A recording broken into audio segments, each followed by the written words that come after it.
నమస్కారం. నా పేరు శ్రీరామ్ శర్మ.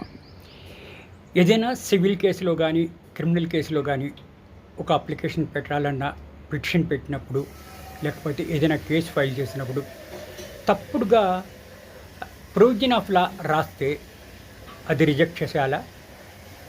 తప్పుడు ప్రొవిజన్ ఆఫ్ లా అంటే ఒక సెక్షన్కి బదులు ఇంకో సెక్షన్ రాస్తే కోర్టు ఇది తప్పుగా మీరు రాశారు అని చెప్పేసి ఆ అప్లికేషన్ డిస్మిస్ చేసే అవకాశం ఉందా?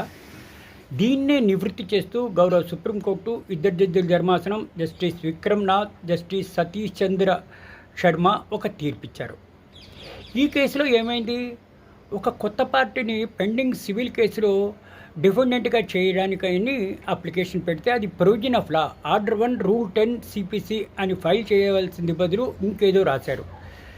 దాన్ని రిజెక్ట్ చేశారు. మీరు ప్రొవిజన్ ఆఫ్ లా తప్పు రాశారు అనేది సుప్రీంకోర్టు దాకా వచ్చింది. సుప్రీంకోర్టు అనడం ఏంటంటే, కేవలము ప్రొవిజన్ ఆఫ్ లా తప్పు రాసినంత మాత్రాన ఇట్లా రిజెక్ట్ చేయడానికి వీల్లేదు. మెరిట్స్లో చూడాలి, మిగతావన్నీ సరిగ్గా ఉన్నాయో లేదో చూడాలి. కేవలం పార్టీ తప్పు లా రాశాడు, తప్పు ప్రొవిజన్ ఆఫ్ లా రాశాడు, సిపిసిలో ఏదో ఒకటి బదులు ఇంకోటి రాశాడు కాబట్టి ఇది రిజెక్ట్ చేయాలి అని అనడానికి వీల్లేదు.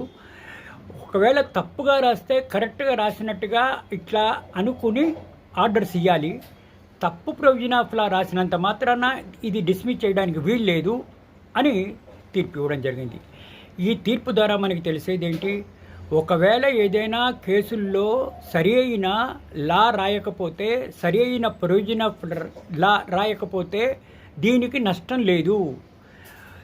ఇట్లా తప్పుడు సెక్షన్ రాసినంత మాత్రాన రిజెక్ట్ చేయడానికి వీల్లేదు, మిగతా అన్ని మెరిట్స్ చూడాలి అని ఈ తీర్పు యొక్క ముఖ్య సందేశం.